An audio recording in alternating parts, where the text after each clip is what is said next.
Bismillahirrahmanirrahim. Pergi ke hutan mencari daun salam. Jauh berjalan, sesat ke Gunung Senuju.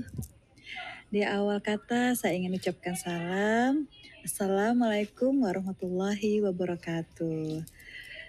Perkenalkan Bapak, saya Neti Aprianti, mahasiswa Prodi Doktoral Ilmu Pemerintahan. Saya berasal dari Sambas, Kalimantan Barat, Indonesia ya. Lebih tepatnya di daerah perbatasan Pak antara kita Indonesia ya, Kalimantan Barat, Borneo ya, sama-sama Borneo, dengan Sarawak Malaysia. Jadi kita di Sambas daerah perbatasannya Pak. Nah, izin Bapak, saya ingin mengumpulkan tugas mata kuliah manajemen dan kepemimpinan pemerintahan dengan Bapak dosen Profesor Dr. Fernandes Simangunsung, sarjana sains terapan, sarjana administrasi publik, master sains.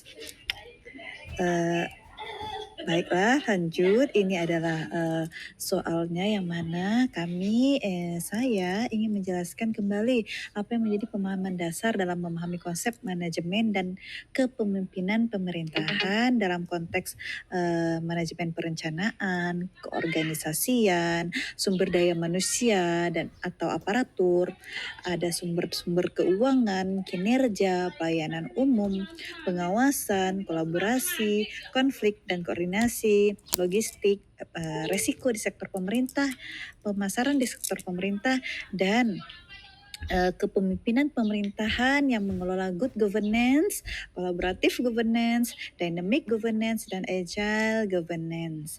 Nah, yang kedua, saya ingin menjelaskan kembali apa yang menjadi pemahaman dasar dalam memahami konsep manajemen dan kepemimpinan pemerintahan dalam konteks manajemen dan pemimpinan pemerintahan di level pusat, provinsi, kabupaten, kota, kecamatan, kelurahan, desa, di lembaga kemasyarakatan kelurahan, dan juga di lembaga kemasyarakatan desa. Kemudian, nah ini yang ketiga sebagai penguatan membangun fondasi dasar manajemen dan kepemimpinan pemerintahan pada penguatan pemahaman pemerintahan, maka kami wajib mengumpulkan tugas baca. Nah, minimal 20 buku yang disajikan dalam formatnya itu ada judul buku yang dibaca, minimal ya ini ya, siapa penulis bukunya, apa ciri-ciri sampul bukunya, dan menuliskan secara lengkap daftar isi dari buku tersebut. Nah, saya mulai saja ya Bapak, izin untuk jawaban nomor 1. Saya mulai dengan 1A, yaitu tentang manajemen perencanaan pemerintahan. Ini integrasi strategis, ini merupakan integrasi strategis antara kebijakan, partisipasi, dan konteks lokal. Nah, saya awali Bapak dengan manajemen perencanaan pemerintahan, yang mana merupakan proses sistematis untuk menentukan arah, tujuan, strategi, dan program pembangunan yang akan dilaksanakan oleh negara secara efektif, partisipatif, dan akuntabel. Nah, yang mana di sini ada siklusnya, yaitu siklus perencanaan itu terdiri dari visi dan tujuan. Nah, dilanjutkan dengan perumusan kebijakan untuk mencapai visi dan tujuan, lalu dilanjutkan dengan kegiatan musrembang, dan perencanaan program. Nah, setelah itu kita implementasikan, yang mana ini merupakan pelaksanaan program dan kegiatan sesuai dengan rencana yang telah kita susun tadi. Nah, setelah dilakukan ya, maka di monitoring dan evaluasi. Setelah hasil monitoring dan evaluasi itu menjadi bahan analisis untuk membuat atau memperbaiki atau merevisi visi dan tujuan, dan selanjutnya siklusnya bergulir seperti itu. Adapun kerangka sistem perencanaan Indonesia itu berawal dari dilihat dari RPJPN, kemudian juga di RPJMD atau RPJMN ya. Nah, dan selanjutnya ke RKP atau RKPD, dan inilah menjadi dasar penyusunan kebijakan, program, kegiatan, dan anggaran. Nah, Selanjutnya, untuk pendekatan perencanaan ada 3 yang kita ketahui. Yang pertama adalah top to down, yaitu dari atas ke bawah. Nah, ini kebijakan dari dan prioritas dari pemerintahan pusat. Nah, untuk apa? Untuk menjamin keselarasan dengan agenda nasional, contohnya RPJMN atau agenda pembangunan nasional. Nah, yang kedua adalah bottom up, dari bawah ke atas, yang mana ini merupakan aspirasi, kebutuhan, dan potensi masyarakat. Nah, ini diharapkan mewujudkan perencanaan partisipatif dan inklusif, misalnya dengan kegiatan musrembang desa atau kelurahan hingga ke kabupaten kota. Selanjutnya ada hybrid planning. Nah, ini adalah integrasi kedua antara top to down dan bottom up. Nah, harapannya ini dapat mengintegrasikan arah kebijakan nasional dengan kebutuhan lokal. Nah, perencanaan menjadi lebih kontekstual, adaptif, dan responsif. Nah, sementara ini yang menurut analisa, model ini merupakan model yang ideal dalam sistem perencanaan di Indonesia. Nah, untuk merencanakan itu terdapat tantangan. Nah, baik itu dari segi formalitas partisipasi, kemudian ada ketidaksinkronan antara RPJMD dan APBD, dan masih banyak kita temukan dominasi elit politik.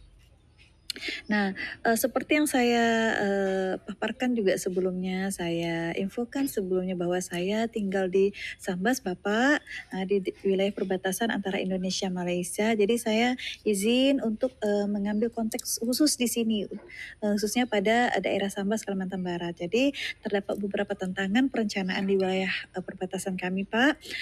Yang pertama, dan ini memang sangat jelas terasa, yang kami rasakan pada saat ini, kadang juga menjadi keluhan, mohon maaf, namun itulah yang terjadi, yaitu keterbatasan infrastruktur digital, yang mana akses internet dan listrik masih belum merata, terutama di daerah pedalaman. Nah, yang kedua, akses geografis yang sulit. Nah, ini maksudnya jarak tempuh ini masih jauh dan kondisi medan menjadi hambatan implementasi program. Bukan hanya jarak tempuhnya saja, tapi kondisi medan yang berliku-liku, jalan banyak lumpur lecet dan lain sebagainya, jurang dan lain sebagainya, daerah licin, ini yang menjadi salah satu tantangan perencanaan di wilayah perbatasan kami. Selanjutnya, ketimpangan sumber daya manusia. Maksudnya di sini kapasitas aparatur dan kompetensi masyarakat masih perlu ditingkatkan. Kemudian juga dinamika sosial budaya perbatasan, karena memang terjadi interaksi lintas negara nih di antara kami yang memerlukan perencanaan yang lebih sensitif dan lebih adaptif. Nah, ada beberapa solusi strategis, Bapak, untuk hal ini. Yang pertama adalah konteks based planning dengan perencanaan berbasis kondisi dan kebutuhan real daerah, bukan sekedar mengikuti template yang ada. Nah, kemudian ada adaptive planning. Nah, ini juga sangat kami perlukan karena memang untuk kefleksibilitasan terhadap perubahan lingkungan strategis dan dinamika masyarakat yang ada di daerah kami. Selanjutnya ada evidence based policy, yaitu menggunakan data akurat sebagai dasar perumusan kebijakan dan program. Yang dilanjutkan dengan integrasi lintas sektor atau kolaborasi antar OPD, dunia usaha, akademisi, dan masyarakat untuk hasil yang lebih optimal. Jadi perencanaan itu seyogyanya tidak hanya copy paste dari pusat, jadi harus berbasis realitas lokasi dan potensi wilayah. Seperti itu, Bapak. Izin untuk menjawab yang 1B. Oke, di sini kita membahas tentang manajemen keorganisasian dalam pemerintahan. Jadi di sini untuk merancang struktur, mengatur fungsi, dan mengkoordinasikan organisasi untuk pelayanan publik yang efektif, kolaboratif, dan adaptif. Nah, ada 2 model organisasi pemerintahan untuk ini. Yang pertama adalah model hierarkis atau kita kenal dengan birokrasi tradisional, ada struktur vertikalnya berjenjang, ada garis komandonya jelas, terus ada sentralisasi kewenangan dan aturan formal dan kuat. Nah, pada model ini terdapat kelebihan, yaitu kontrolnya kuat, kepastian prosedurnya ada, dan standarisasi serta stabilitas organisasi. Namun selain itu ada juga kelemahannya, yaitu lebih lambat, kurang adaptif, biaya koordinasi tinggi, dan silo effect. Yang kedua yaitu model jaringan. Nah, ini adalah kita menggunakan seperti kayak eh, apa ya kese, ke kolaborasi lintas sektor dan aktor, jadi di kayak sejenjang gitu network governance-nya ya. Jadi fleksibel, ini lebih fleksibel dan responsif terhadap perubahan, kemudian berbasis kemitraan dan kepercayaan. Jadi antara pemerintah, masyarakat, LSM, akademisi itu mitra. Mitra yang dibangun dengan kepercayaan dan ini fokus pada hasil dan nilai publik. Nah, terdapat kelebihannya yaitu adaptif, inovatif, responsif, berorientasi pada hasil dan partisipatif. Ada juga kelemahannya yaitu koordinasi kompleks, butuh kepercayaan dan komitmen yang tinggi. Seperti itu. Kemudian di sini ada 7 ada 5 elemen kunci ya.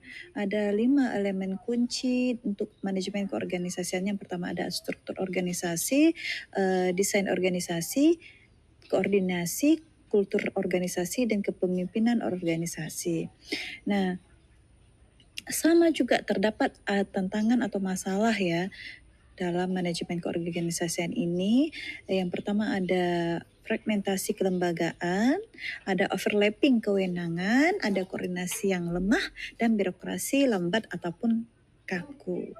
Nah, untuk konteks Sambas ya, memang juga terdapat tantangan yang mana tantangannya berupa koordinasi antar OPD masih lemah pada program lintas sektor, kemudian ada keterbatasan SDM aparatur, terutama kompetensi digital dan manajerialnya. Nah, selanjutnya akses infografis yang sulit, maksudnya lebih memanjang dan berbatasan menghambat supervisi dan pengendalaan. Juga keluhan pada ya sektor geografis, misalnya saya paparkan tadi dari segi jalannya yang berkelok-kelok, licin, banyak lumpur, belum aspal semua dan lain sebagainya. Dan selanjutnya ada integrasi data dan sistem informasi antar OPD itu yang belum optimal. Misalnya program digitalisasi pembelajaran kan ya, misalnya dari Dinas Pendidikan, lalu ke Diskominfo dan ke sekolah. Nah, masalahnya tidak ada integrasi sistem.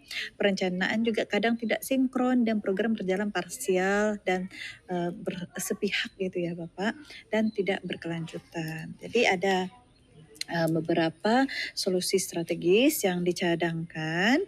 Yang pertama adalah cross sector kolaboratif model dengan membentuk tim lintas OPD untuk merencanakan, melaksanakan dan mengevaluasi program bersama. Ada yang kedua network governance, ada agile organization, ada digital governance structure, dan 5 penguatan budaya kolaboratif dengan membangun budaya kerja terbuka, inovatif, dan berorientasi pada hasil serta kepentingan masyarakat. Nah, ada beberapa prinsip organisasi modern yaitu efektivitas, efisiensi, akuntabilitas, kolaborasi, adaptabilitas, dan orientasi nilai publik. Jadi di sini organisasi pemerintah yang efektif adalah organisasi yang mampu bertransformasi, berkolaborasi, dan berintegrasi untuk menghasilkan nilai publik yang nyata bagi masyarakat. Selanjutnya untuk 1C, manajemen sumber daya manusia atau aparatur dalam pemerintahan. Ini untuk menciptakan ASN yang kompeten, profesional, berintegritas, dan berorientasi pada pelayanan publik. Nah, sama seperti sebelumnya, di sini pun ada siklus manajemen SDM aparatur. Yang pertama yaitu diawali dengan perencanaan SDM, lalu rekrutmen dan seleksi ya, biasanya sistemnya dengan CPNS, P3K gitu ya. Nah, selanjutnya ada pengembangan kompetensi dengan pendidikan, pelatihan, workshop, dan lain sebagainya. Nah, setelah itu ada penilaian kinerja atau berbasis SKP, sasaran kinerja pegawai ya. yang untuk melihat capaian output dan outcome organisasi. Nah, setelah penilaian kinerja kita coba ke pengembangan karir, yaitu lewat promosi jabatan, rotasi jabatan, dan mutasi. Jadi ini berbasis kompetensi, kinerja, dan kebutuhan organisasi. Kemudian ini menjadi dasar untuk merencanakan SDM kembali. Jadi siklusnya berulang-ulang seperti itu. Prinsip pengelolaan ASN-nya ada merit system, profesionalisme, netralitas, akuntabilitas, dan transparansi. Kita lanjutkan dengan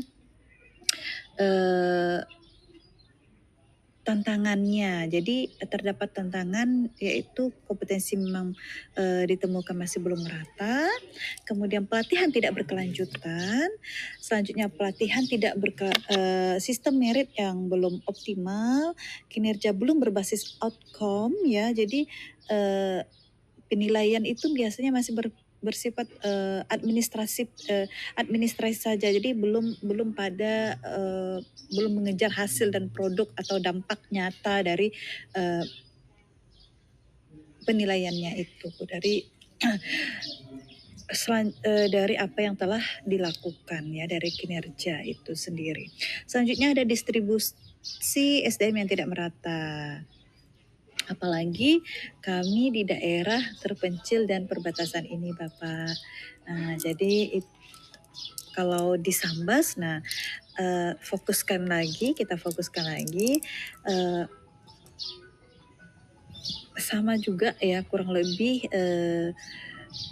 tantangan yang kami hadapi itu ada keterbatasan guru, misalnya dalam kompetensi digitalnya atau penguasaan teknologinya, terus ada distribusi tenaga pendidik yang tidak merata, banyak sekolah kekurangan guru, terus kemudian akses pelatihan dan pengembangan SDM yang terbatas dari segi geografis, biaya dan infrastrukturnya, dan beban kerja yang tinggi namun kapasitas belum optimal. Jadi misalnya saya contohkan di digitalisasi pembelajaran.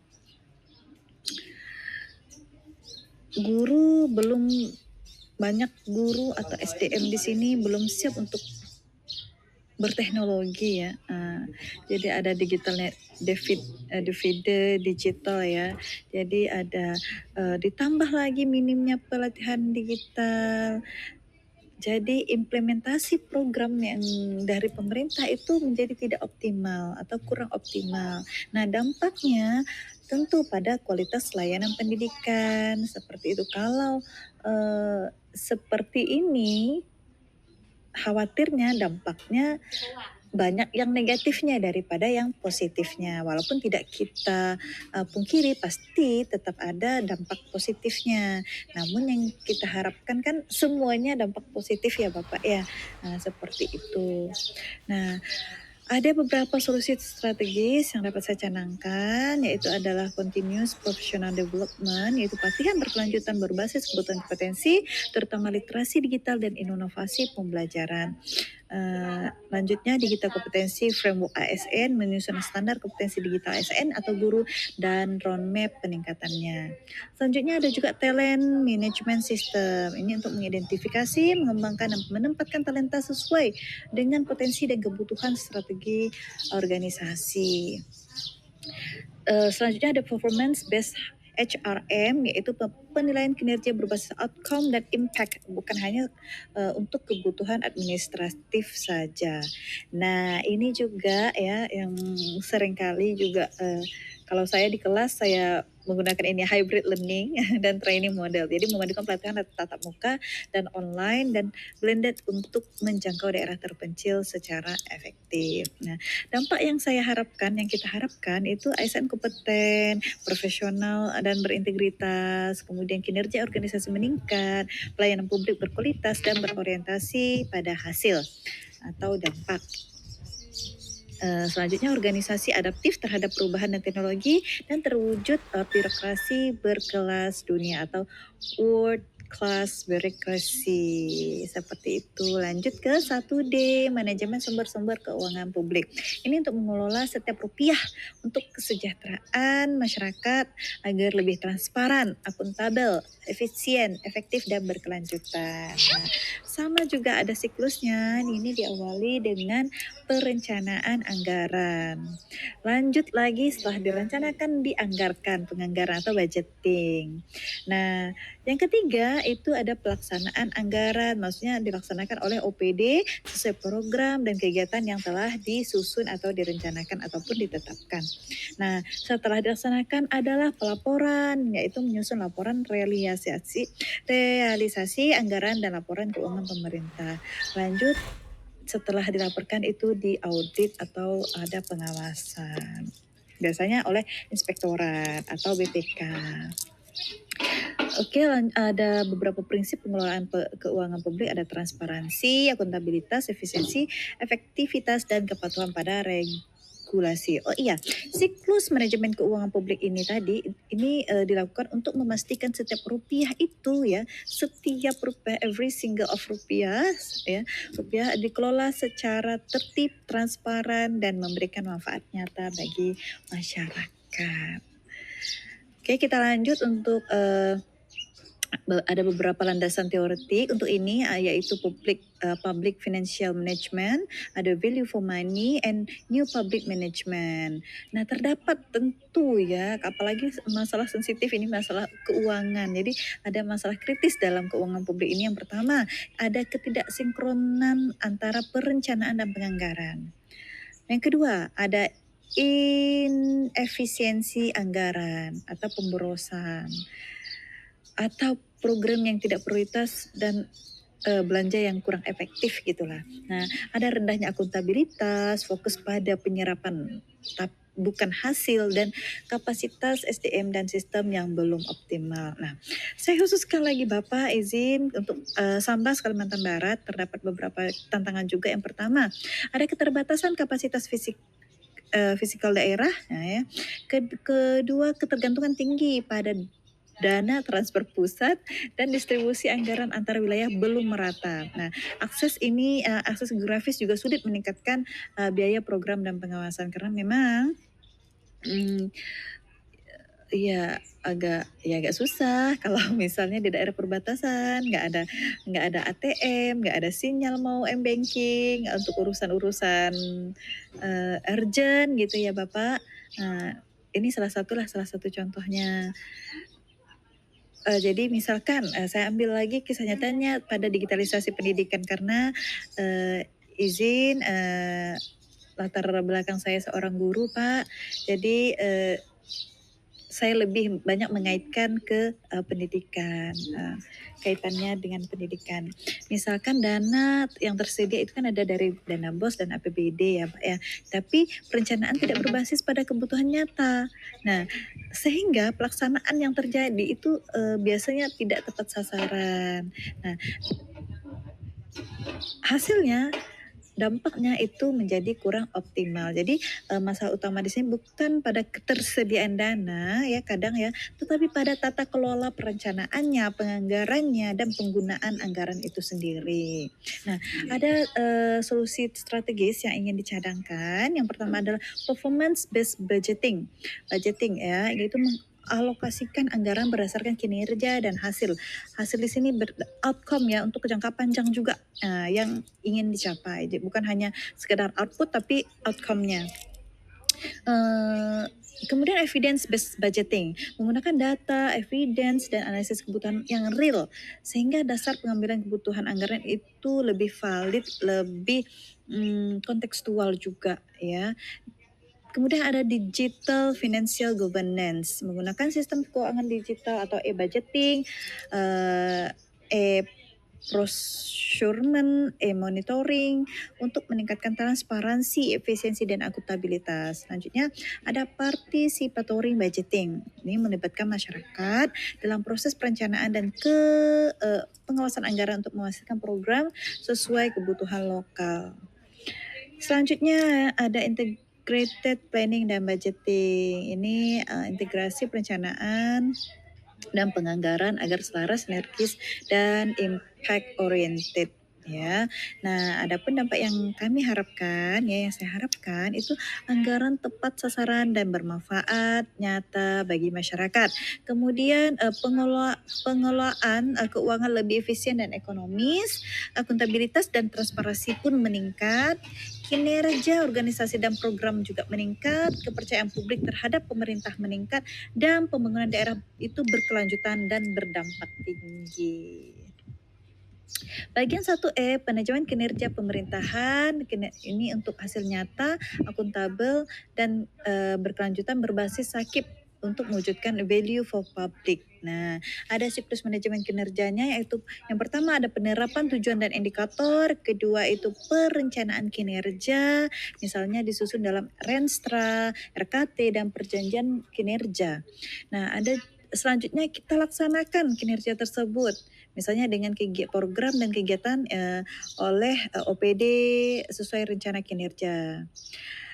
Setelah dilaksanakan dimonitoring atau dipantau, diukur pencapaian kinerjanya secara berkala dan tetap kita evaluasi setelah itu. Nah, setelah evaluasi kita adakan perbaikan atau improvement. Jadi ini merupakan tindak lanjut hasil evaluasi untuk perbaikan dan berkelanjutan dan inovasi kinerja. Datanya untuk kita lanjutkan untuk penetapan dan tujuan dan indikator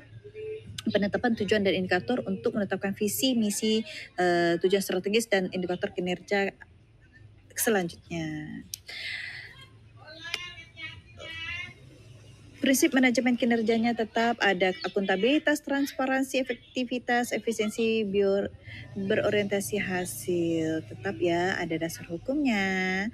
Kemudian landasan teoritiknya ada balance scorecard, ada new public management, ada performance based management. Nah, masalah masalah kritis dalam manajemen kinerja juga masih ada, yaitu kinerja masih administratif, indikator tidak relevan, evaluasi belum optimal, tidak terintegrasi dengan anggaran, budaya kinerja juga belum kuat. Nah, saya ingin menjelaskan landasan teoritiknya ini. Saya anggap ini sangat penting ya, karena inilah bentuk pemahaman kita. Ya, yang pertama itu balance scorecard itu untuk mengukur kinerja dari 4 perspektif. Nah, ini menurut Kaplan dan Norton pada tahun 1996. Yang pertama apa? Perspektif yang pertama itu keuangan atau finansial. Yang kedua ada pelanggan atau masyarakat, customer lah bahasa kita ya. Yang ketiga proses internal dan pembelajaran serta pertumbuhan, learning and growth ya. Yang landasan teoritik yang kedua yaitu New Public Management, ini oleh Hood tahun 1991, menekankan pada fokus pada hasil atau result oriented. Yang kedua efisiensi dan produktivitas, yang ketiga akuntabilitas dan transparansi, dan berorientasi pada pelanggan atau customer ataupun masyarakat. Yang ketiga ada performance based management. Di sini kinerja yang itu diukur berdasarkan output. Output itu maksudnya hasil langsung ya. Nah, outcome hasil antara, dan impact. Ya, outcome itu agak berjangka panjang, dan impact ini lebih panjang lagi. Dampak, bukan hanya hasil tapi dampak bagi masyarakat. Nah, saya kaitkan lagi ke Sambas Kalimantan Barat. Tantangan utama yang kami rasakan yaitu keterlibatan SDM dalam pengukuran dan analisis kinerja, indikator kinerja belum berbasis outcome dan dampak. Selanjutnya yang ketiga, ada keterbatasan data dan sistem informasi kinerja, dan koordinasi antar OPD dalam pencapaian kinerja itu belum optimal. Nah, contoh nyatanya ya lagi-lagi saya hubungkan dengan pendidikan, yaitu digitalisasi pendidikan, karena memang sekarang lagi hot-hotnya, marak-maraknya tentang program digitalisasi pendidikan. Oke, nah program digitalisasi pendidikan ini kan ada indikator yang sering digunakan ya sebagai output, misalnya jumlah perangkat, jumlah pelatihan, jumlah guru terlatih, ya. Dan seharusnya outcome atau impact-nya itu ada peningkatan kualitas pembelajaran, ada literasi digital siswa yang naik, dan hasil belajar pun meningkat. Nah, seperti itu. Nah, Namun, karena kinerja terlihat baik dari laporan ya, tapi, di laporan yang administratif tadi ya, namun, terdapat kesenjangan di lapangan. Nah, karena nampak dari mana? Dampak nyata dari bagi masyarakat itu masih rendah, maksudnya kebermaknaan, pembelajaran yang dirasakan oleh, pelajar kita itu masih belum,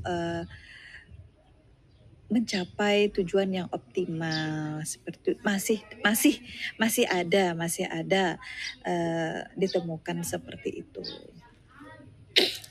Solusi strategisnya ada outcome based performance, ada integrated, performance system, digital performance monitoring, ada evidence based evaluation dan performance culture. Dan di sini selain, solusi strategisnya, berdasarkan digital, data, kita juga, memasukkan culture atau budaya kerja ya yang berorientasi kinerja, kolaborasi dan perbaikan berkelanjutan. Harapan yang kita harapkan ya, dampak positifnya itu tujuan organisasi tercapai, akuntabilitas dan transparansi meningkat, kinerja organisasi dan program pun meningkat, pelayanan publik lebih berkualitas dan responsif. Nah, kepercayaan publik nih terhadap pemerintah itu pun juga meningkat.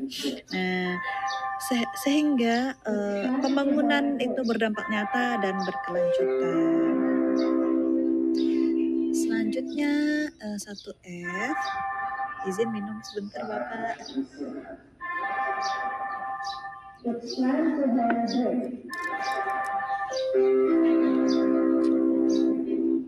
Baik, oke. 1F, manajemen pelayanan umum.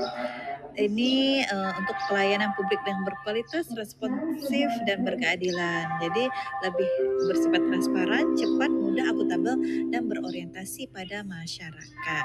Nah, seperti kata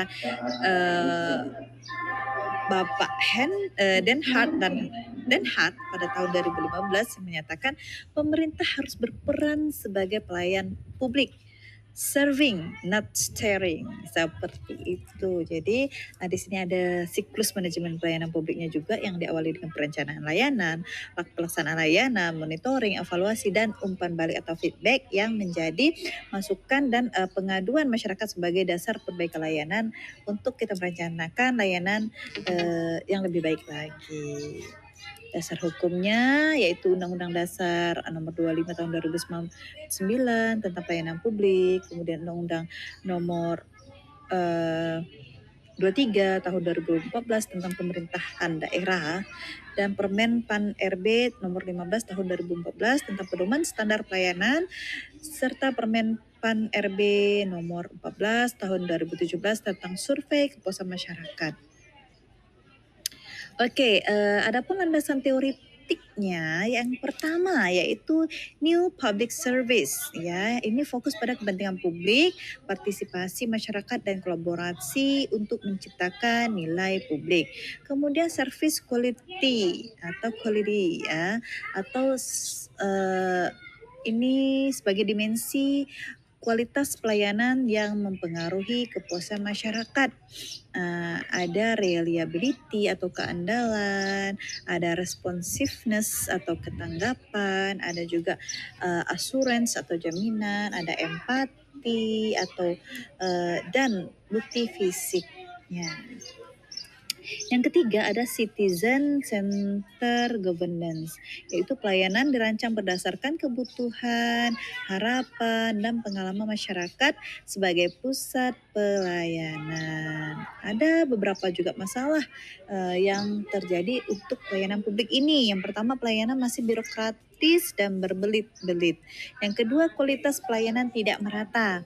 Selanjutnya, digitalisasi pelayanan belum optimal, respon terhadap masyarakat masih rendah, dan budaya melayani belum kuat. Nah, solusi strategisnya ini menggunakan digital public service, one stop service atau MAL, pelayanan publik, ada juga citizen feedback system, ada service standardization dan service culture transformation, yaitu membangun budaya kerja aparatur yang berorientasi pada kepuasan masyarakat. Nah, selanjutnya saya kaitkan lagi dengan konteks empirik ya, yaitu di Sambas, Kalimantan Barat. Tantangan yang terjadi memang seperti sama pada umumnya, wilayah geografis yang luas dan berbatasan langsung dengan Malaysia ya. Alat transportasi juga terbatas. Beberapa kecamatan dan desa memang sungguh ini terjadi ya Bapak. Karena memang nggak ada angkutan umum, nggak bisa. Angkutan umum ada pun yang sudah kayak tidak layak jalan gitu Pak. Ya terkait lagi dengan biayanya,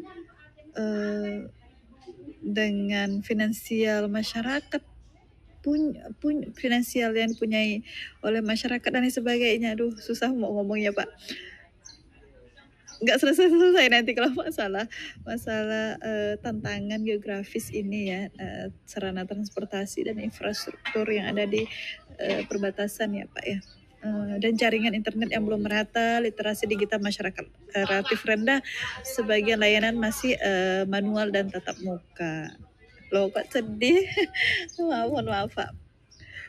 Memang begitu kondisi lapangan yang ada di daerah kami Pak.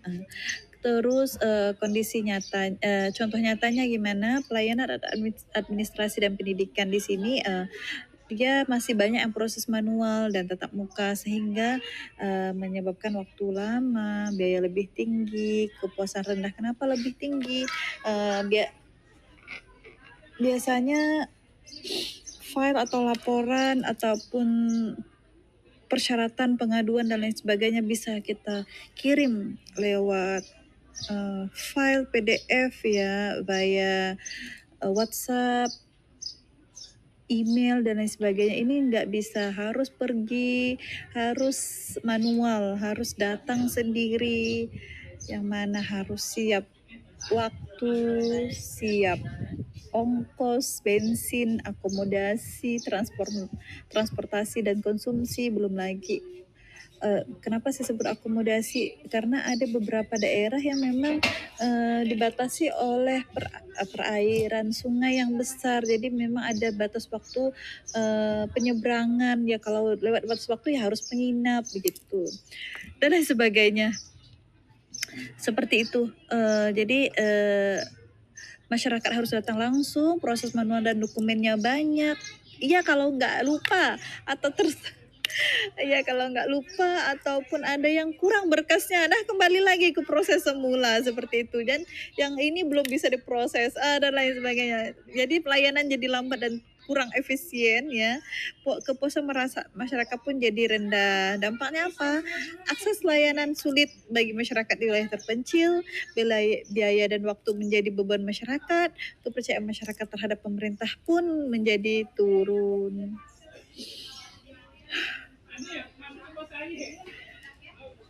Ini saya pengen cerita sedikit sih Pak, karena memang ya kalau kejadian misalnya berkas kurang aja Pak, misal petani atau nelayan ya, ambil waktu 2 hari, berkas kurang, PP dan lain sebagainya 3 hari mau 4 hari. Jadi mereka selain menghabiskan uang, waktu, biaya itu ya, untuk keperluan transportasi, akomodasi, konsumsi, mereka tidak juga bisa mencari nafkah gitu Pak, karena memang keseharian mereka kan bekerja sehari untuk sehari, karena memang belum lagi ada tanggungan istri, anak dan lain sebagainya. Memang banyak yang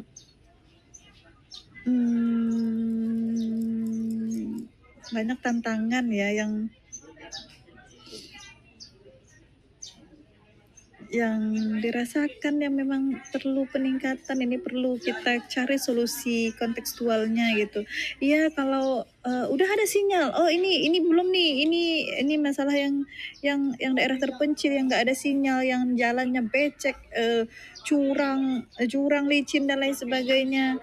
Eee, kalau yang ada sinyal misalnya gimana? Nah, iya kalau SDM-nya bagus, SDM-nya udah mengerti tentang, teknologi tidak gaptek. Nah, ada lagi ini terbentur lagi ke SDM yang, kadang belum melek teknologi. Jadi solusi kontekstual untuk Sambas ya, ini sekedar, cadangan ya, rencana solusi. Yang pertama layanan hybrid ya, bisa dilakukan offline dan online ya, menggabungkan pelayanan tatap muka dan digital sesuai kondisi wilayah. Karena memang, terkadang ada pelayanan itu yang harus online, nah seperti itu. Harus masuk database ini, harus tetap aduh aduh, gimana susah saya mau cerita. Tapi memang begitu Pak, mungkin Bapak lebih, mungkin Bapak Ibu di sini juga pernah merasakan hal yang sama. Oke, lanjutnya mobile service, ada pelayanan keliling ke desa-desa terpencil, misalnya Dukcapil, pendidikan dan kesehatan. Ada digitalisasi bertahap, jadi ada pengembangan aplikasi sederhana yang mudah digunakan oleh masyarakat. Itu tadi saya seperti yang saya infokan, tidak semua masyarakat di sini itu melek digital. Ada juga, kami harapkan penguatan infrastruktur, peningkatan jaringan internet dan fasilitas layanan di kecamatan dan desa, dan pendampingan dan edukasi. Ada peningkatan literasi digital bagi aparatur dan masyarakat. Walaupun sekarang kalau di segi, pendidikan, Dinas Pendidikan sudah sering mengadakan pelatihan-pelatihan tentang digitalisasi pendidikan atau semoga saja dapat dibiaskan oleh peserta pelatihan. Tidak juga itu kami, mohon maaf Bapak, saya selain sebagai guru, saya juga merupakan anggota tim penggerak PKK Kabupaten Sambas. Jadi kami pun selalu bersinergi, berkolaborasi dengan OPD-OPD terkait hal ini, OPD-OPD terkait dengan untuk membahas untuk bukan hanya sekedar mencari solusi tapi menciptakan inovasi untuk memperbaiki, untuk meningkatkan pelayanan publik ya khususnya di Kabupaten Sambas. Oke, contoh inovasi daerah aplikasi Desa Cerdas Sambas, layanan Cukup Capil online ini memang sudah ada, kemudian WhatsApp Center Pengaduan Masyarakat dan layanan keliling Dukcapil ke kecamatan terpencil. Ini juga bekerja sama dengan kami PKK Kabupaten. Selain itu Ibu Ketua kami ada program yaitu teras perbatasan. Jadi memang banyak program-program inovasi di situ. Harapannya agar Sambas lebih berkah, berkemajuan, lebih meningkat dari segi pendidikan, pelayanan, dan lain sebagainya.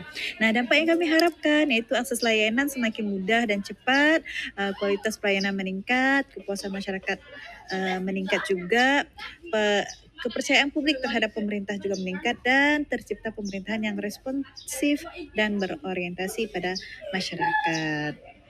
Setuju dengan perkataan World Bank tahun 2018 yaitu pelayanan publik yang berkualitas adalah kunci terwujudnya kesejahteraan masyarakat dan legitimasi pemerintah. Selanjutnya yaitu manajemen pengawasan. Nah, ini dimaksudkan pengawasan yang efektif untuk pemerintahan yang akuntabel dan berintegritas. Yang mana di sini merupakan ada proses sistematis untuk memastikan bahwa setiap kegiatan pemerintahan berjalan sesuai aturan, sesuai rencana dan tujuan yang ditetapkan secara efektif, efisien, transparan, dan akuntabel. Nah, ada beberapa unsur utamanya. Yang pertama perencanaan pengawasan, ada pelaksanaan pengawasannya, ada evaluasi dan pelaporan, terus ke tindak lanjut.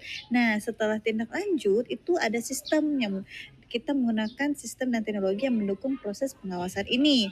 Nah, selanjutnya ada sistem pengendalian internal untuk memastikan adanya pengendalian internal dan efektif dalam organisasi.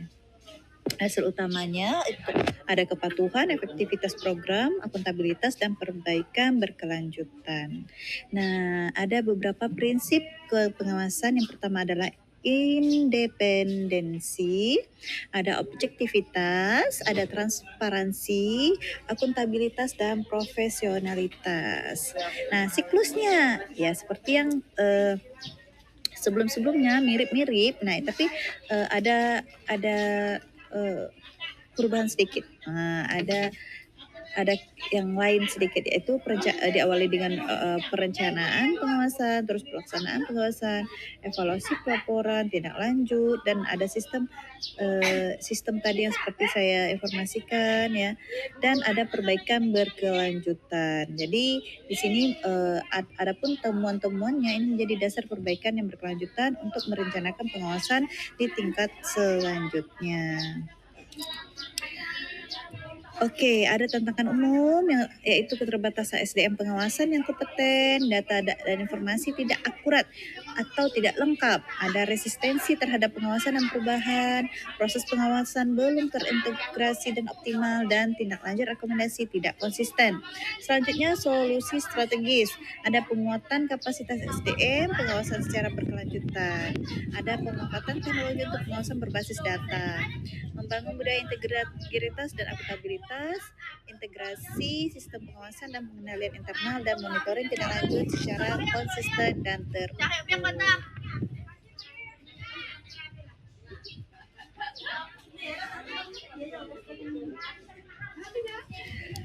Adapun dampak yang diharapkan yaitu ada kepatuhan terhadap aturan dan kebijakan meningkat, program lebih efektif, efisien, dan tepat sasaran, ada akuntabilitas dan kepercayaan publik meningkat, ada kinerja organisasi meningkat secara berkelanjutan, dan penyelenggaraan pemerintahan yang bersih dan melayani. Oke, lanjut ke 1H, yaitu manajemen kolaborasi, konflik, dan koordinasi. Ini untuk mengelola hubungan antar pihak untuk mencapai tujuan bersama. Nah, ini merupakan pengelolaan hubungan antar pihak untuk mencapai tujuan bersama dalam menangani perbedaan kepentingan secara konstruktif dan memastikan penyelarasan langkah antar unit atau aktor. Oke, kita bahas satu-satu. Yang pertama itu kolaborasi. Apa itu kolaborasi? Kolaborasi membangun kemitraan antar sektor, misalnya pemerintah, swasta, masyarakat, akademisi untuk nilai publik. Nah, fokusnya itu berbagi pengetahuan dan sumber daya, kemudian menyatukan kekuatan untuk hasil yang lebih besar. Selanjutnya mendorong inovasi sosial dan tata kelola bersama dan menghasilkan nilai publik jangka panjang. Nah, selanjutnya kita yang kedua yaitu konflik. Konflik itu artinya apa? Mengidentifikasi sumber konflik, mediasi, dan mencari solusi win-win. Kata orang win-win solution lah gitu ya. Nah, secara adil dan terbuka. Nah, pendekatannya itu misalnya dengan identifikasi akar masalah, fasilitasi dialog dan mediasi, bangun empati dan saling pengertian, cari solusi win-winnya dan berkeadilan ya. Evaluasi dan pembelajaran berkelanjutan. Selanjutnya yaitu koordinasi. Apa sih koordinasi? Yaitu menyelaraskan tujuan, program, data, dan sumber daya antar unit atau level pemerintahan. Nah, ruang lingkupnya ada harmonisasi tujuan dan kebijakan, integrasi program dan kegiatan, berbagi data dan informasi, pengelolaan sumber daya secara optimal, dan koordinasi vertikal dan horizontal.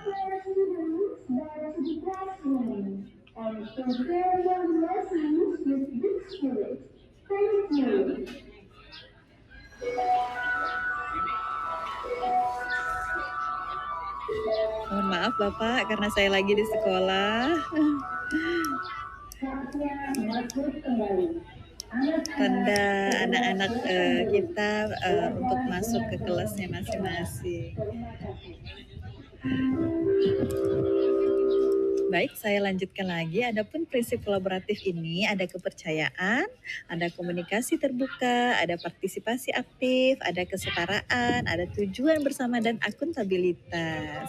Nah, tantangan umumnya itu ada perbedaan kepentingan dan prioritas antar pihak, komunikasi yang kurang efektif dan informasi tidak berbagi, kurangnya kepercayaan dan komunikasi bersama, tumpang tindih peran, kewenangan dan program, keterbatasan sumber daya dan kapasitas, dan budaya kerja silo dan resistensi terhadap perubahan. Dan yang terakhir, kurangnya mekanisme koordinasi yang jelas dan berkelanjutan. Adapun solusi strategisnya itu bangun kesepahaman visi, misi, dan tujuan bersama, perkuat komunikasi dan berbagi informasi secara rutin dan transparan, kemudian tetapkan mekanisme koordinasi yang jelas dan berkelanjutan, lanjut dengan bangun kepercayaan melalui komitmen, konsistensi, dan integritas, dan gunakan pendekatan win-win solution ya, dan fokus pada nilai publik serta perkuat kapasitas dan kompetensi kolaboratif semua pihak, dan monitoring, evaluasi, dan pembelajaran untuk perbaikan berkelanjutan. Dampak yang diharapkan, sinergi antar pihak pun semakin kuat, minim konflik destruktif, keselarasan kebijakan dan program, efektivitas dan efisiensi layanan publik meningkat, dan pencapaian tujuan publik lebih optimal. Lanjut ke manajemen logistik. Untuk mengelola barang, peralatan, dan kebutuhan operasional pemerintah. Yang mana di sini agar lebih tepat jenis, tepat jumlah, tepat waktu, tepat tempat, dan hemat biaya. Jadi komponen utamanya ada perencanaan kebutuhan, pengadaan, penyimpanan dan inventarisasi, ada distribusi dan pemeliharaan, serta penghapusan. Hasil utama yang diharapkan ada ketersediaan barang layak pakai, ada efisiensi biaya yang efisien, dan mendukung kelancaran layanan publik. Nah, prinsipnya untuk logistik itu sendiri ada efisiensi, efektivitas, transparansi, akuntabilitas, dan tepat guna. Siklus rantai logistiknya seperti tadi, ada perencanaan kebutuhan, ada pengadaan, ada penyimpanan atau inventarisasi, lalu didistribusikan, dan pemeliharaan atau penghapusan. Lanjut lagi ke direncanakan lagi setelah itu. Adapun tantangan umum ini yang terjadi ada perencanaan kebutuhan tidak akurat atau tidak berbasis data, ketersediaan barang tidak sesuai jenis, jumlah atau waktu, data dan informasi logistik tidak terintegrasi dan akurat. Maksudnya kurang akurat. Nah, proses pengadaan dan distribusi belum efisien dan transparan, kemudian pengelolaan persediaan kurang optimal, maksudnya overstock atau stock out dan usang. Dan lanjut dengan pemeliharaan dan penghapusan tidak sesuai dengan ketentuan. Adapun solusi strategisnya, perencanaan kebutuhan berbasis data dan analisis kebutuhan yang lebih real, penerapan procurement dan e-katalog untuk pengadaan yang transparan,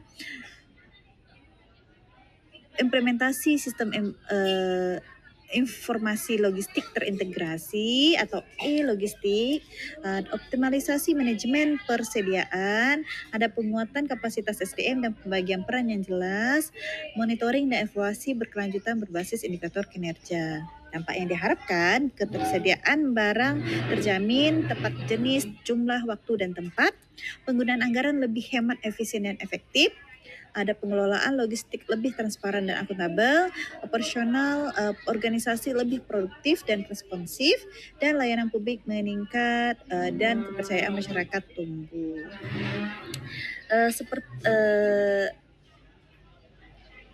Ingin menyampaikan quote ya untuk hal logistik ini, yaitu logistik yang dikelola dengan baik adalah fondasi layanan publik yang berkualitas.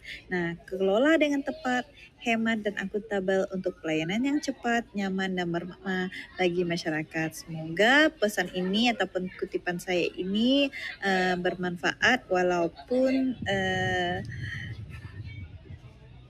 ini sebatas pemahaman saya, semoga bermanfaat.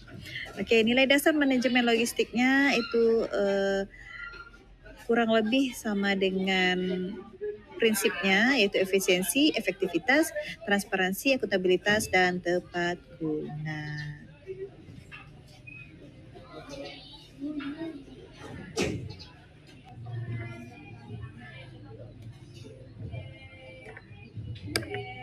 Baiklah, kita lanjut ke jawaban nomor 1J, yaitu manajemen risiko di sektor pemerintah. Nah, hal ini untuk mengidentifikasi, menilai, dan mengolah risiko untuk organisasi pemerintah yang tangguh. Nah, tahapan utamanya ada 5. Yang pertama, identifikasi risiko. Ini bertujuan untuk menentukan dan mendokumentasikan risiko yang dapat mengaruhi tujuan organisasi. Kemudian analisis risiko untuk mengkaji penyebab, dampak, dan tingkat kemungkinan terjadinya risiko. Ketiga, evaluasi risiko. Ini kegiatan menilai tingkat risiko berdasarkan kriteria yang ditetapkan untuk menentukan prioritas penanganan. Lanjut lagi keempat, yaitu mitigasi dan pengendalian. Nah, ini untuk merancang dan melaksanakan langkah pengendalian untuk mengurangi atau menghilangkan resiko. Terakhir, monitoring dan review. Ini merupakan proses memantau yang memantau efektivitas pengendalian dan meninjau ulang risiko secara berkala untuk perbaikan berkelanjutan. Nah, hasil utamanya yang pertama risiko terkendali, kerugian minimal, ketahanan organisasi meningkat, dan pelayanan publik yang berkelanjutan. Selanjutnya, prinsip manajemen risiko itu ada antisipatif, sistematis, terukur, terintegrasi, dan berkelanjutan. Nah, adapun siklusnya sama seperti yang saya jelaskan tadi, urutan-urutannya cuma menjadi siklus ya Bapak. Jadi siklus ini memastikan risiko dikelola secara efektif, adaptif, dan mendukung pencapaian tujuan organisasi. Diawali dengan identifikasi risiko, analisis risiko, kemudian evaluasi risiko, mitigasi dan pengendalian, lanjut ke monitoring dan review. Jadi setelah proses pemantauan dan peninjauan ulang risiko secara berkala, baru diidentifikasikan kembali risiko untuk menemukan dan mencatat risiko yang relevan dengan waktu dan kebutuhan dan tujuan. Tantangan umumnya, budaya risiko belum kuat dan belum menjadi bagian dari praktik organisasi. Nah, data dan informasi risiko tidak lengkap, tidak akurat, dan tidak mutakhir. Nah, karena juga kapasitas SDM dan pemahaman risiko masih rendah. Selanjutnya, proses manajemen risiko belum terintegrasi dengan perencanaan dan penganggaran. Nah, perubahan lingkungan yang cepat dan dinamis sulit diprediksi, serta monitoring dan evaluasi belum konsisten dan tidak berbasis data. Nah, adapun solusi strategisnya yaitu perkuat tata kelola dan komitmen pimpinan terhadap manajemen risiko. Kedua, kembangkan budaya risiko dan tingkatkan literasi risiko seluruh pegawai. Selanjutnya, perkuat sistem data dan informasi risiko yang akurat, lengkap, dan terintegrasi. Lanjut lagi, integrasikan manajemen risiko ke dalam perencanaan, penganggaran, dan kinerja. Solusi selanjutnya, gunakan teknologi dan analitis untuk pemantauan risiko berbasis data dan lakukan monitoring, evaluasi, dan review berkala untuk perbaikan berkelanjutan. Nah, dampak yang diharapkan, risiko terkelola dengan baik, pencapaian tujuan meningkat, efisiensi dan efektivitas meningkat, kepercayaan publik pun meningkat juga, serta layanan publik yang berkelanjutan. Jadi, manajemen risiko yang baik adalah fondasi organisasi pemerintah yang tangguh, adaptif, dan mampu memberikan nilai terbaik bagi masyarakat. Selanjutnya kita ke manajemen di sektor pemerintah. Oke, ini untuk membangun citra, mencapai nilai, dan mendorong pemanfaatan layanan publik. Oke, strategi utamanya ada segmentasi masyarakat, penentuan nilai manfaat, komunikasi efektif, kanal layanan digital, umpan balik, dan loyalitas masyarakat. Hasil utamanya ada citra positif, partisipasi pun menjadi semakin tinggi, pemanfaatan layanan pun meningkat, dan kepuasan masyarakat tinggi juga. Jadi tujuan pemasaran di sektor pemerintahan ini adalah menciptakan kesadaran, kepercayaan, eh, partisipasi aktif masyarakat terhadap layanan dan program publik. Selanjutnya, tetap juga kita libatkan prinsip pemasaran publik yang berorientasi pada masyarakat, nilai publik, transparan, responsif, dan inovatif. Lanjutnya juga ya ada siklus dan strategi komunikatif. Yang pertama kita harus dengar, maksudnya mengidentifikasikan kebutuhan, aspirasi, dan masalah masyarakat. Yang kedua kita komunikasikan. Jadi menyampaikan informasi program dan layanan secara jelas, relevan, dan tepat sasaran. Lanjut lagi kita layani. Nah, jadi siklusnya ini boleh boleh ini ya, siklus komunikatif yang berkesinambungan ya Bapak. Ini untuk meningkatkan kepercayaan partisipasi dan pemanfaatan layanan publik. Jadi setelah dikomunikasikan, kita layani, terus evaluasi, terus tingkatkan. Kembali lagi, didengar lagi. Ataupun boleh juga dari pelayanan ya, sambil pelayanan kita mengkomunikasikan informasi program dan layanan yang lain misalnya, dan mendengarkan kebutuhan atau aspirasi masyarakat, masalah yang ada di masyarakat. Oke, tantangan umumnya yaitu rendahnya kesadaran masyarakat terhadap program dan layanan. Yang kedua, informasi tidak tersampaikan secara jelas dan merata.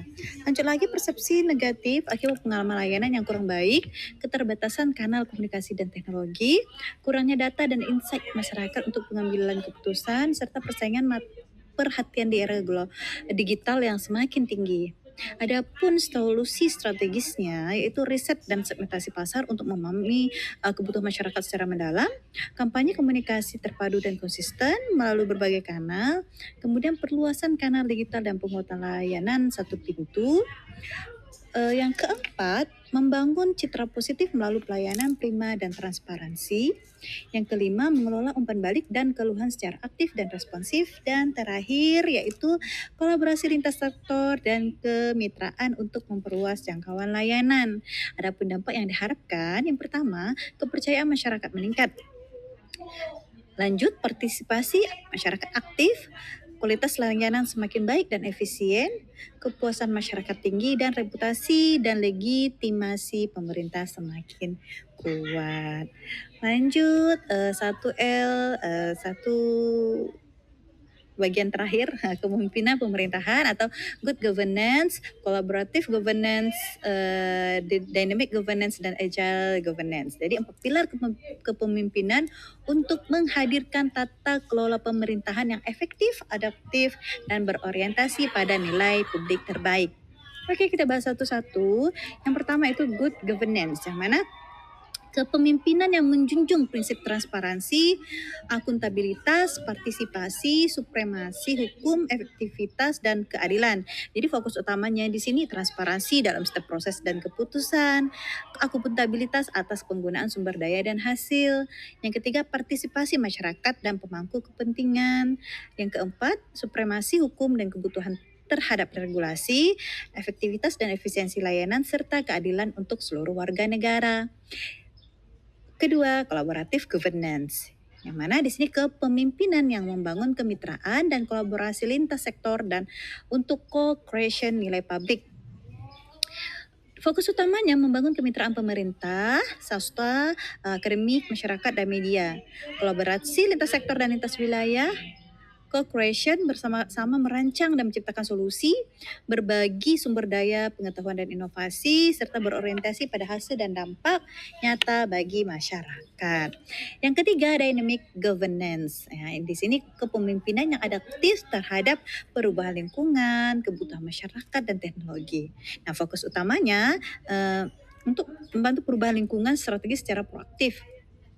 menyesuaikan kebijakan, proses dan struktur organisasi, pemanfaatan teknologi dan data untuk pengambilan keputusan, inovasi berkelanjutan dalam pelayanan publik, dan ketangguhan menghadapi perubahan dan krisis. Selanjutnya agile governance, yaitu kepemimpinan yang lincah, cepat belajar, eksperimen, dan menyesuaikan diri dalam menghadapi ketidakpastian. Fokus utamanya respon cepat terhadap kebutuhan dan gangguan. Belajar cepat dari pengalaman dan umpan balik, eksperimen dan literasi untuk solusi yang lebih baik, fleksibilitas dalam struktur dan proses kerja, pengambilan keputusan cepat berbasis data dan intuisi yang tepat. Nah, tantangan kepemimpinan ini ada 6. Yang pertama, perubahan kebutuhan masyarakat yang dinamis dan terus berkembang. Koordinasi lintas sektor dan lintas wilayah yang kompleks, keterbatasan data, teknologi, dan kapasitas SDM, resistensi terhadap perubahan dan budaya kerja lama, krisis dan ketidakpastian global yang mempengaruhi layanan publik, dan tuntutan akuntabilitas dan transparansi yang semakin tinggi. Adapun strategi penguatannya, yang pertama, perkuat integritas dan etika kepemimpinan. 2. Bangun kolaborasi dan kemitraan strategis. 3. Tingkatkan kapasitas dan kompetensi. 4. Gunakan data dan teknologi secara cerdas. Dorong budaya inovasi dan pembelajaran, serta yang terakhir fokus pada hasil dan dampak. Nah, hasil dan dampak yang diharapkan ini adalah pemerintah lebih adaptif, kolaboratif lintas sektor, responsif terhadap kebutuhan masyarakat, inovasi dan berkelanjutan, dan nilai publik terbaik bagi masyarakat. Jadi, kepemimpinan yang mengintegrasikan prinsip good governance, membangun kolaborasi atau collaborative governance, bersifat dinamik, dengan dynamic governance dan lincah agile governance dalam bertindak adalah kunci untuk menciptakan pemerintah yang dipercaya, efektif, dan memberikan dampak nyata bagi masyarakat. Oke, ini jawaban selanjutnya jawaban nomor 2. Yang pertama, tentang pemahaman dasar manajemen dan kepemimpinan pemerintahan dalam konteks level pemerintahan. 2A ini level pusat atau pemerintah pusat. Nah, jadi fokus utamanya perumusan kebijakan dan regulasi nasional, koordinasi lintas kementerian dan lembaga, pengelolaan sumber daya nasional, diplomasi dan hubungan internasional, dan penjamin standar layanan dan arah pembangunan nasional. Adapun peran kepemimpinannya itu yang pertama visioner, strategis, dan integratif, menjadi katalisator perubahan lingkungan, menjaga sinergi pusat daerah dan pusat stakeholders, berbasis data dan evidence based policy, serta menjamin konsistensi pelaksanaan prioritas nasional. Selanjutnya, ciri khas dan tantangan. Ini ada skala kebijakan yang sangat luas dan kompleks, koordinasi vertikal dan horizontal yang menantang, kebutuhan data nasional yang terintegrasi, ada juga dinamika politik, ekonomi, dan global yang cepat berubah, harus menjaga keseimbangan dan kepentingan nasional. Adapun prinsip manajemen di level pusat yaitu akuntabilitas, transparansi, efektivitas, dan efisiensi, kolaborasi, dan integritas. Strategi penguatannya yaitu penguatan perencanaan nasional berbasis data, integrasi kebijakan lintas sektor dan lintas wilayah, pemanfaatan SPBE dan transformasi digital pemerintahan, penguatan sistem monitoring dan evaluasi nasional, dan pengembangan kepemimpinan adaptif dan kolaboratif. Nah, dampak yang diharapkan itu adalah ada pembangunan nasional juga lebih jelas, kebijakan lebih konsisten dan terkoordinasi, layanan publik nasional lebih efektif, sinkronasi pusat dan daerah meningkat, dan ketahanan tata kelola pemerintahan. Sinergitas dengan level lain ada pusat, provinsi, kabupaten, kecamatan, dan kelurahan desa. Nah, level pusat menetapkan kebijakan, norma, standar, pedoman, dan arah besar pembangunan yang menjadi rujukan seluruh level pemerintahan. Nah, nilai dasarnya itu ada akuntabilitas, transparansi, kolaborasi, inovasi, dan integritas. Nah, kepemimpinan di level pusat harus mampu melihat gambaran besar, menyatukan berbagai kepentingan, dan memastikan setiap kebijakan nasional memberi manfaat nyata bagi seluruh daerah dan masyarakat di Indonesia. Lanjut kita ke level provinsi. Nah, ini tentang pemahaman dasar, manajemen, dan kepemimpinan pemerintahan dalam konteks level pemerintahan di provinsi. Ini Fokus utamanya perencanaan pembangunan wilayah provinsi, koordinasi kabupaten kota, pengelolaan urusan lintas daerah, pengawasan dan fasilitasi pemerintah kabupaten kota, dan penguatan layanan publik regional. Jadi di sini menjadi jembatan antara kebijakan pusat dan daerah. Selanjutnya, ciri khas dan tantangannya wilayah luas dan beragam karakteristik, kesenjangan antar daerah dan provinsi, kapasitas fiskal dan kelembagaan tidak selalu merata, koordinasi lintas batas wilayah sering kompleks, dan menyatukan prioritas nasional dan lokal itu tidak mudah karena dia menjembatani di tengah-tengah antara nasional dan lokal. Nah, strategi penguatannya itu ada integrasi rencana pembangunan regional, penguatan data dan informasi wilayah, fasilitasi kerja sama antar kabupaten kota, peningkatan kapasitas birokrasi provinsi, dan pemanfaatan digital governance dan monitoring regional. Dampak yang diharapkan, pembangunan antar wilayah lebih seimbang, koordinasi pusat, provinsi, kabupaten, dan kota itu lebih solid, dan pelayanan regional lebih efektif. Lanjut juga potensi daerah lebih optimal, daya saing provinsi pun meningkat. Nah, bagaimana sinergitasnya dengan level lain, yaitu provinsi ini di tengah-tengah antara pusat dengan kabupaten kota. Nah, jadi provinsi menerjemahkan arah nasional menjadi strategi regional serta memastikan sinkronisasi pelaksanaan di kabupaten kota. Prinsip dan nilai dasarnya ada sinkronisasi, kolaborasi, akuntabilitas, pemerataan. Kalau di prinsip manajemennya ada responsivitas, kalau di nilai dasar ada integritas. Lanjut ke 2C, yaitu pada level kabupaten atau pemerintahan kabupaten. Nah, fokus utamanya yaitu perencanaan dan penganggaran pembangunan daerah. Selanjutnya penyelenggaraan layanan dasar skala kabupaten, pengelolaan potensi daerah seperti pertanian, UMKM, dan sumber daya alam lokal, pembinaan kecamatan dan desa, serta pemberdayaan masyarakat kabupaten. Jadi peran pemimpin ini banyak lebih mendorong ke birokrasi daerah ya, jadi agar lebih efektif, jadi berpartisipasi, gotong royong, ada transparansi daerah, dan menyatukan perangkat-perangkat daerah untuk target pembangunan. Selanjutnya adapun ciri khas dan tantangannya, ada ketimpangan antar kecamatan desa, keterbatasan SDM aparatur di beberapa wilayah, ketergantungan pada dana transfer, koordinasi perangkat daerah yang tidak selalu mudah, dan tuntutan pembangunan dan pelayanan yang merata. Nah, strategi penguatannya untuk ini, yang pertama itu perencanaan berbasis kebutuhan wilayah, penguatan koordinasi OPD, kecamatan dan desa, peningkatan kualitas layanan dasar, pengembangan ekonomi lokal dan UMKM, dan monitoring pembangunan berbasis data lapangan. Dampak yang diharapkan, pembangunan kabupaten lebih merata, pelayanan dasar makin dekat dan efektif, potensi lokal berkembang, kepercayaan masyarakat meningkat, dan kesejahteraan warga makin baik. Nah, bagaimana sinergitasnya dengan level lain? Jadi kabupaten itu mengoperasionalkan agenda pembangunan daerah dan memastikan layanan serta pembinaan menjangkau wilayah kecamatan dan desa kelurahan. Nilai dasar dan prinsip manajemennya, kalau di level kabupaten ada pelayanan, partisipasi, akuntabilitas, pemerataan, dan kalau di prinsip manajemennya ada efisiensi, kalau di nilai dasarnya ada integritas.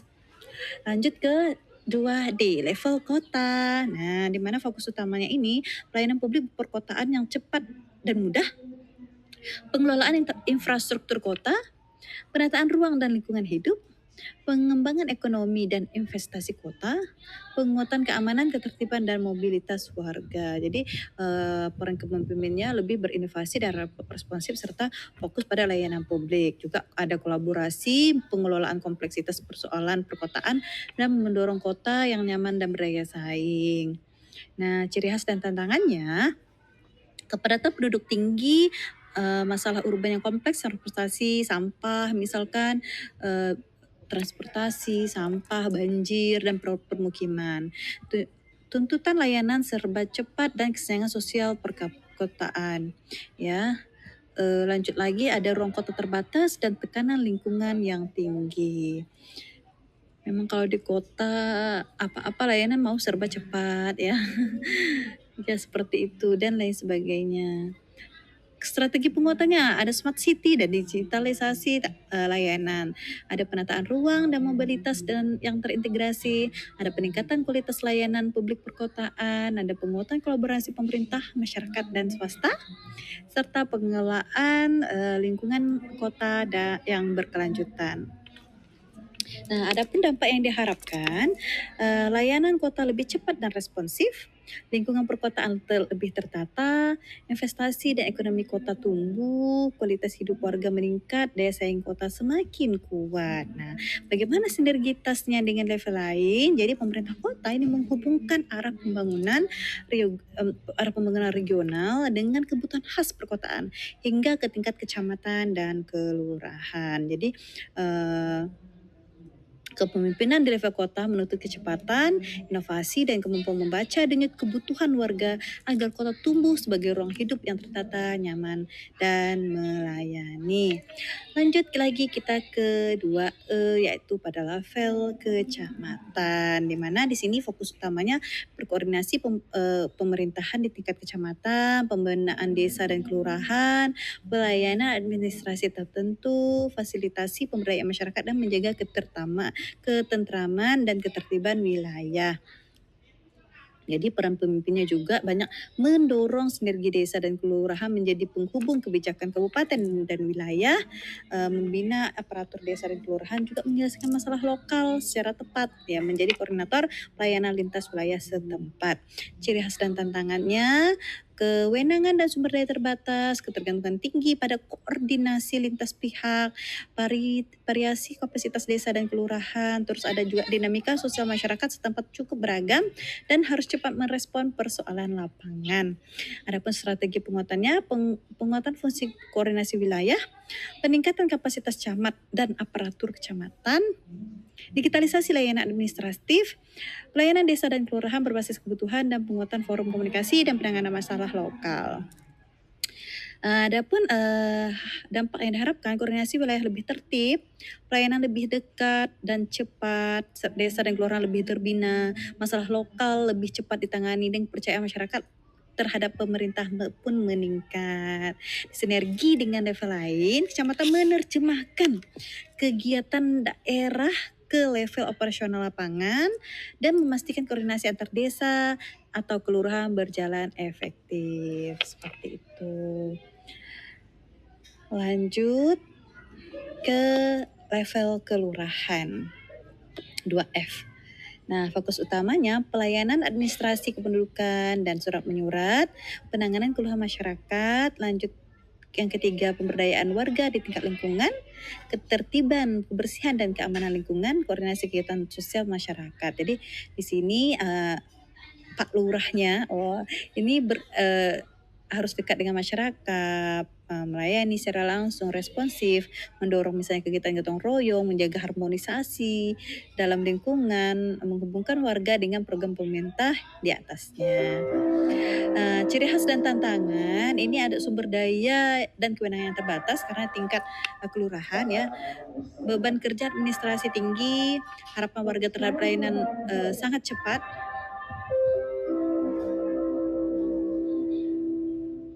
kompleksitas masalah sosial perkotaan di tingkat mikro, harus menjaga komunikasi intens dengan RT, RW, dan warga. Adapun strategi penguatannya, penyederhanaan prosedur layanan, digitalisasi layanan administrasi dasar, lanjut lagi penguatan pengelolaan pengaduan warga, pemberdayaan RT RW dan kelompok warga, dan peningkatan kompetensi layanan aparatur kelurahan. Dampak yang diharapkan yaitu warga lebih mudah mengakses layanan, keluhan masyarakat lebih cepat tertangani, lingkungan lebih tertib dan harmonis, kepercayaan warga kepada pemerintah meningkat, dan partisipasi warga semakin kuat. Adapun sinergi dengan level lain yaitu kecamatan, kelurahan, kecamatan, kelurahan dan RT RW dan warga itu, kelurahan menjadi garda terdepan pelayanan pemerintahan perkotaan yang meneruskan kebijakan hingga menyentuh kehidupan warga sehari-hari.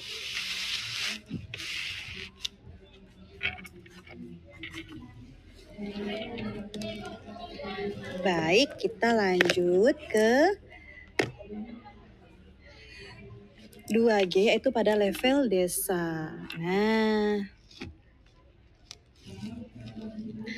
Nah, fokus utama di sini yaitu pembangunan desa dengan pemberdayaan ekonomi warga, serta pengelolaan dana desa secara akuntabel, pelestarian adat dan budaya lokal, serta penguatan partisipasi masyarakat desa. Nah, eh, di sini ya ada ciri khas dan tantangannya. Yang pertama, kapasitas SDM aparatur desa bervariasi, akuntabilitas pengelolaan desa, dana desa harus kuat, akses infrastruktur dan teknologi tidak selalu memadai, ketergantungan pada pendampingan tertentu dan kebutuhan masyarakat beragam dan kontekstual, lebih ke tekstual. Nah, selanjutnya strategi penguatannya musyawarah desa yang inklusif, peningkatan kapasitas aparatur desa, penguatan BUMDes ya, dan ekonomi lokal, transparansi pengelolaan keuangan desa, dan pemanfaatan teknologi untuk administrasi dan informasi desa. Adapun dampak yang diharapkan yaitu pengelolaan desa lebih tepat sasaran, ekonomi warga desa tumbuh, partisipasi masyarakat meningkat, kepercayaan warga terhadap pemerintah desa pun menguat, desa lebih mandiri dan berdaya. Nah, bagaimana sinergitasnya dengan level lainnya? Desa menjadi ruang implementasi paling dekat dari pembangunan berbasis partisipasi, sekaligus penggerak kemandirian dan kesejahteraan warga.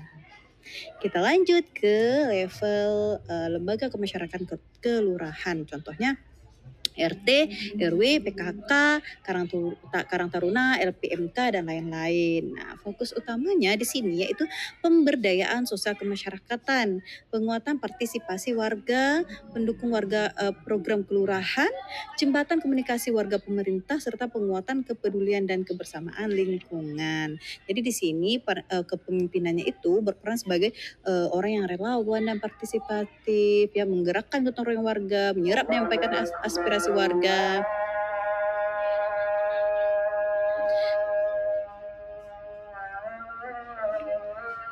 Menjaga kohesi sosial dan solidaritas lingkungan dan menjadi teladan kolaborasi di tingkat lokal.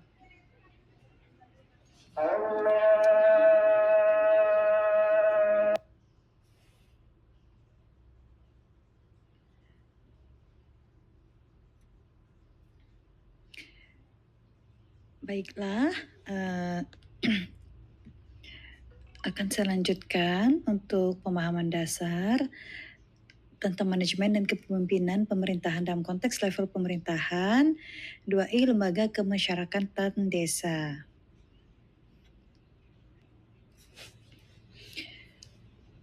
Contohnya pada BPD, LPMD, PKK,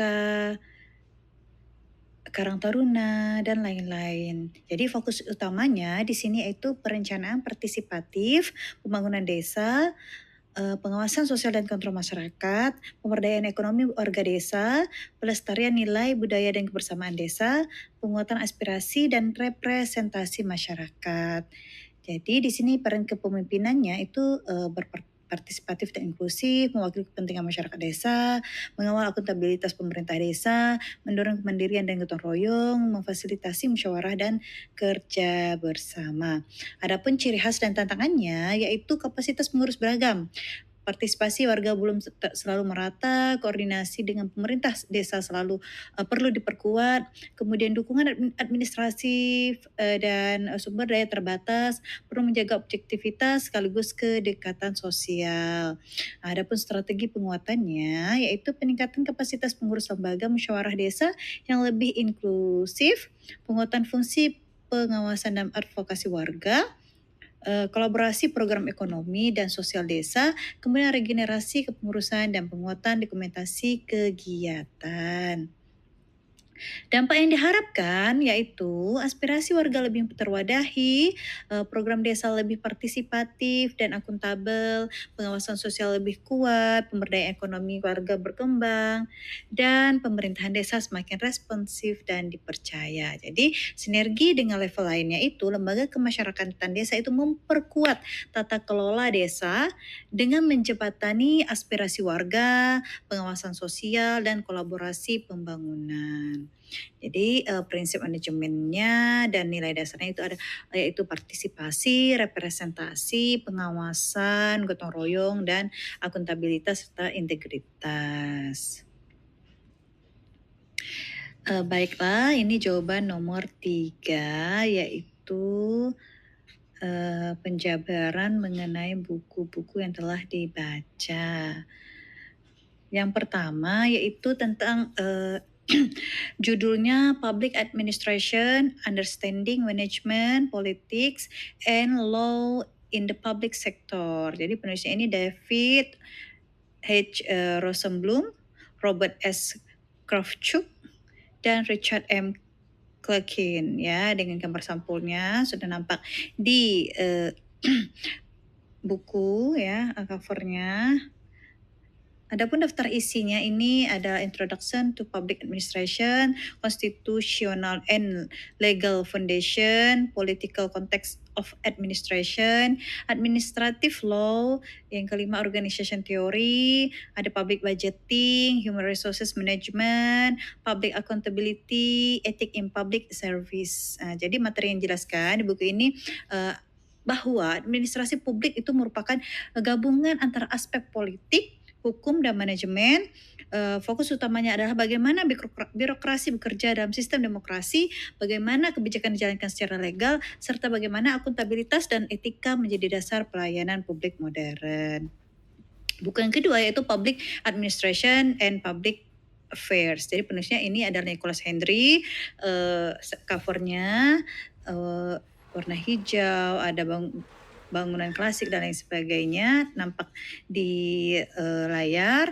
Kemudian daftar isinya ada 8 yaitu Evolution of Public Administration, Classical Theory, Modern Public Administration, Birokrasi, Public Policy, Administrative Behavior, Public Management, dan Government Reform. Jadi materi yang dijelaskan mengenai perkembangan administrasi publik dari teori klasik hingga modernnya.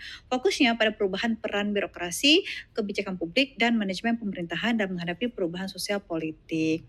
Selanjutnya yang 3 itu Classic of Public Administration oleh J. M. Shafriz dan Albert C. Hyde. Jadi di sini buku ini berisi tentang kumpulan teori klasik administrasi publik yang menjadi dasar ilmu pemerintahan modern, terutama tentang birokrasi, efisiensi kepemimpinan, dan nilai demokrasi dalam administrasi negara. Lanjut ke buku keempat yaitu Public Management and Governance. Jadi ini ditulis oleh Tony Beaufort dan Elke Loeffler ya. Jadi buku ini membahas hubungan antara manajemen publik dan governance publik, fokus pada kolaborasi, akuntabilitas, kinerja layanan publik, serta inovasi dalam pemerintahan modern. Selanjutnya yang nomor 5 itu The New Public Service, yaitu Serving Not Steering. Jadi penulisnya ini Janet V. Den Hart dan Robert B. Den Hart. Adapun daftar isinya ada paradigm shift in public service, citizen center governance, democracy and public service, accountability, public interest, serving not steering. Jadi materi yang dijelaskan ini bahwa pemerintah itu harus melayani masyarakat, bukan mengendalikan mereka. Nah, fokus pada nilai demokrasi, partisipasi warga, dan pelayanan publik berbasis kepentingan umum. Kemudian yaitu buku yang berjudul Reinventing Government ya, oleh David Osborne dan Ted Geibler. Buku ini menjelaskan tentang reformasi birokrasi agar lebih efisien, inovatif, dan berorientasi hasil melalui pendekatan kewirausahaan dalam pemerintahan. Selanjutnya yang ketujuh Creating Public Value oleh Mark H. Moore. Jadi daftar isinya yang pertama ada Public Value Concept, ada Strategic Management in Government, Political Legitimacy, yang keempat Operational Capacity, dan Public Sector Strategy. Jadi buku ini menjelaskan bahwa tujuan pemerintah adalah menciptakan nilai publik melalui strategi manajemen, legitimasi publik, dan kapasitas organisasi. Yang kedelapan bukunya itu adalah Strategic Management in Public Organization by John M. Bryson. Jadi buku ini membahas tentang perencanaan strategis dalam organisasi publik untuk meningkatkan kinerja, efektivitas, dan responsivitas pemerintahan dalam menghadapi tantangan lingkungan publik yang kompleks. Yang kesembilan adalah buku berjudul Leadership in Public Organization dari Montgomery Van Wert. Jadi buku ini menjelaskan tentang kepemimpinan sektor publik yang berfokus pada etika, perubahan organisasi, dan pengambilan keputusan dalam birokrasi. Buku ke-10 yaitu The Leadership Challenge. Jadi di sini penulisnya adalah James M. Kouzes dan Barry Z. Ponsner. Jadi buku ini menjelaskan tentang praktik kepemimpinan yang efektif melalui visi, keteladanan, pemberdayaan, dan motivasi tim. Ke-11, Leadership for the Common Good. Jadi penulisnya ini ada Barbara C. Horsby and John M. Bryson. Nah, materi yang dijelaskan oleh buku ini yaitu pemimpin publik harus mampu bekerja sama lintas sektor, melibatkan pemangku kepentingan dan pemimpin perubahan sistem untuk menjelaskan masalah publik secara berkelanjutan. Selanjutnya, The New Public Governance ya, yaitu ditulis oleh Stephen P. Osborne. Buku ini menjelaskan bahwa pergeseran dari government ke governance di mana pemerintah bekerja melalui jaringan kolaborasi dan co-production dengan masyarakat swasta dan aktor lain untuk menciptakan nilai publik. Selanjutnya yaitu buku yang berjudul Governance: A Very Short Introduction oleh Mark Bevere. Jadi buku ini memberikan gambaran ringkas tentang konsep governance, sejarah munculnya, peran negara, bagaimana pasar dan jaringan dalam tata kelola modern, serta tantangan governance di masa depan. Selanjut lagi, buku ke-14 yaitu The Oxford Handbook of Governance. Jadi ini dari David Levy Fowler, sekalian editornya. Jadi materi yang dijelaskan dalam buku ini yaitu merupakan kumpulan esai komprehensif yang membahas berbagai teori, model, dan praktik governance di tingkat lokal, nasional, regional, dan global dalam konteks demokrasi modern. Selanjutnya yaitu 15, buku yang ke-15 tentang yang berjudul Collaborative Governance Regimes. Oleh Kik Emerson dan Tina Nabaci. Adapun materi yang dijelaskan dalam buku ini mengenai kerangka kerja kolaboratif antara pemerintah, swasta, dan masyarakat untuk menyelesaikan masalah publik secara bersama dengan prinsip kepercayaan, legitimasi, dan akuntabilitas. Lanjut buku ke-16 yaitu tentang collaborative governance. Penulisnya yaitu John D. Donahu dan Richard J. Zeckhauser. Jadi buku ini membahas bagaimana pemerintah dapat bekerja sama dengan sektor swasta dan organisasi non-profit untuk mencapai tujuan publik melalui mekanisme kolaborasi yang efektif, transparan, dan akuntabel. 17 yaitu buku Digital Era Governance ya. Ini penulisnya adalah Patrick Dunleavy, Helen Marget, Simon Bastow, and Jane Tingler. Jadi buku ini membahas bagaimana teknologi digital mengubah cara pemerintah bekerja, mulai dari integrasi data, layanan digital, hingga transformasi birokrasi menuju pemerintahan yang lebih responsif dan berbasis data. Iya. Ini mohon maaf ya Bapak, izin sepertinya kamera saya mengalami gangguan sehingga tidak bisa merekod penampilan atau visual saya ya, mohon maaf Bapak, izin. Jadi izin saya melanjutkan untuk buku yang ke-18, The Tools of Government, A Guide to the New Governance. Jadi penulisnya ini adalah Esther M. Salamon sekaligus editornya. Jadi buku ini menjelaskan berbagai instrumen atau alat yang digunakan pemerintah untuk mencapai tujuan publik, mulai dari regulasi, insentif, informasi, kemitraan, hingga layanan langsung. Ke-19, buku ini berjudul Local Governance in Developing Countries. Penulisnya adalah Anwar Shah, sekaligus editornya juga. Jadi buku ini membahas tata kelola pemerintahan lokal di negara berkembang, termasuk desentralisasi, kapasitas kelembagaan, keuangan daerah, pelayanan publik, dan partisipasi masyarakat.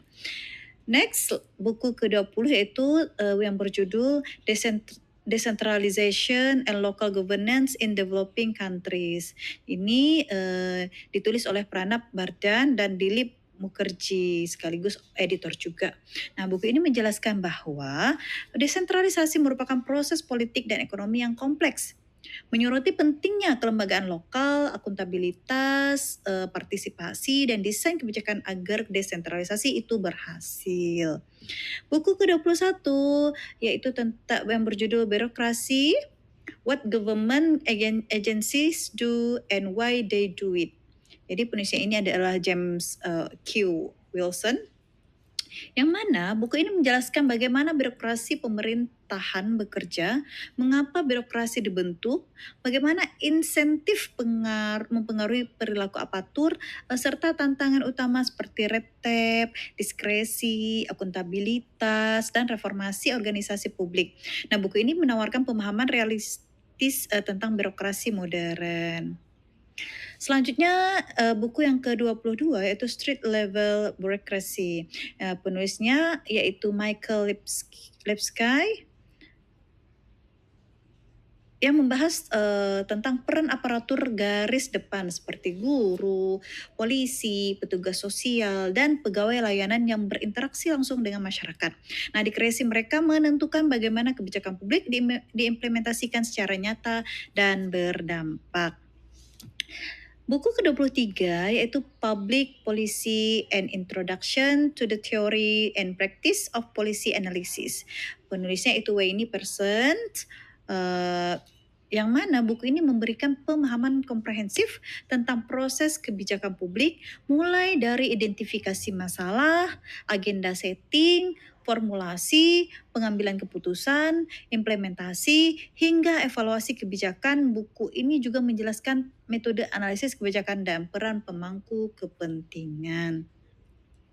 Lanjut, buku ke-24 yaitu Agendas, Alternatives, dan Public Policies, yang mana penulisnya ini yaitu John W. Kingdon, ya. Buku ini menjelaskan bagaimana isu masuk ke agenda kebijakan melalui interaksi 3 aliran. Yang pertama adalah masalah, kedua kebijakan, dan yang ketiga politik. Nah, konsep policy window ini penting untuk memahami mengapa suatu isu itu mendapat perhatian pemerintah dan bagaimana pemimpin kebijakan memanfaatkan momentum tersebut. Nah, ini buku terakhir yaitu yang berjudul Understanding and Managing Public Organizations. Penulisnya itu Hal J. Haraini, yang mana daftar isinya ini ada 10. Yang pertama, The Nature of Public Organizations. Kedua, The Context of Public Organizations. Organizational Structure. Yang keempat, Human Resources Management. Selanjutnya, Leadership in Public Organizations. Motivation and Performance, Decision Making, 8 Organizational Culture, 9 Managing Change and Innovation, 10 Accountability and Ethics. Nah, yang mana buku ini menjelaskan bagaimana organisasi publik bekerja mulai dari struktur, sumber daya manusia, kepemimpinan, budaya organisasi, hingga akuntabilitas dan evaluasi kerja. Buku ini juga memberikan kerangka kerja untuk memahami tantangan unik organisasi publik serta cara mengelolanya agar efektif, efisien, dan responsif terhadap kebutuhan masyarakat. Terima kasih atas segala perhatian. Sedikit quote dari saya. Kita mengajar bukan agar anak tahu semua, kita mengajar agar mereka yakin bisa belajar segalanya. Sekian dari saya. Terima kasih Bapak atas bimbingan, pengajaran, telah membersamai kami selama 1 semester ini. Terima kasih. Akhir kata saya ucapkan assalamualaikum warahmatullahi wabarakatuh.